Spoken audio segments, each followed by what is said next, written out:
আমি মানুষের ভাগ্য উন্নতি করার জন্যই বসেছি এবং যেভাবে আমি যত জোর গলায় কথা বলে থাকি, কিন্তু কাজের স্পিরিটটা আমার তার থেকে আরও বেশি হয়ে থাকে।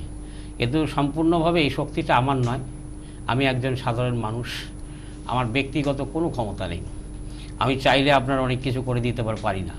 তবে এই যে একটা বিষয় আছে যে আমি যেই সব দেবদেবীর সাধনা করে থাকি, মানে জীবনের প্রাথমিক জীবন থেকে অ আ ক খ দিয়ে শুরু করে সে পিএইচডি অবধি পড়াশোনা করে, অর্থাৎ সে কয়েক হাজার বই পড়ে থাকে এবং তার জাগতিক সম্পূর্ণ জ্ঞান হয়ে থাকে। এবং তন্ত্রবিদ্যাটা, অ্যাস্ট্রোলজি বিদ্যাটা একটা এমনই জিনিস, আমরা প্রাথমিক জীবন থেকে শুরু করেছি আজকে দীর্ঘ বহু বছর ধরে। তা অন্তত কয়েক হাজার বই সম্বন্ধে আমার অন্তত নলেজ আছে, এবং শাস্ত্র কী জিনিস এবং কোথার থেকে কী সৃষ্টি হয়েছে এবং কোন দেবদেবী কীভাবে তার আবির্ভূত হয়েছে এবং কোন দেবদেবীর পূজা আর্চনা করলে যে ফলটা আমরা 5 বছরে পাবো সে ফলটা আমরা যেন 1 মাসের মধ্যে পেয়ে থাকি।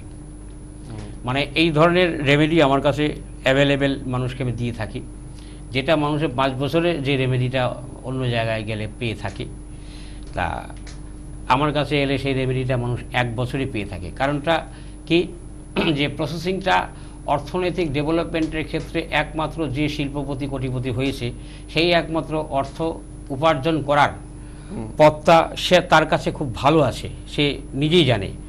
আর কেউ ডেভেলপ শুরু করবে, বিজনেস সে শুরু করবে, তার সেই পথটা জানা নেই, তার বিজনেসে লস হতেও পারে। আর যেহেতু আমি এটার প্রসঙ্গ, জাগতিক প্রসঙ্গ কেন আসলাম, যেহেতু আমি ধর্মশাস্ত্র নিয়ে আমার একটাই সাবজেক্ট, ধর্মশাস্ত্র নিয়ে সবসময় আমার ঘাটাচারি, পূজা, ধ্যান, হোম, যজ্ঞ এইসব নিয়ে আমার ঘাটাচারি, যার জন্য এই সাবজেক্টের উপরে আমার অনেক অভিজ্ঞতা। এবং আমি এটা জোর গলায় বারবার বলেই থাকি যে যেই জায়গায়, অনেক জায়গায় আপনারা 5 বছরে যে রেজাল্টটা পাবেন, আমার কাছে এলে 30 দিন বা 60 দিনের মধ্যেই, মানে 1 থেকে 2 মাসের মধ্যেই আপনাদের সেই রেজাল্টটা হয়ে থাকে।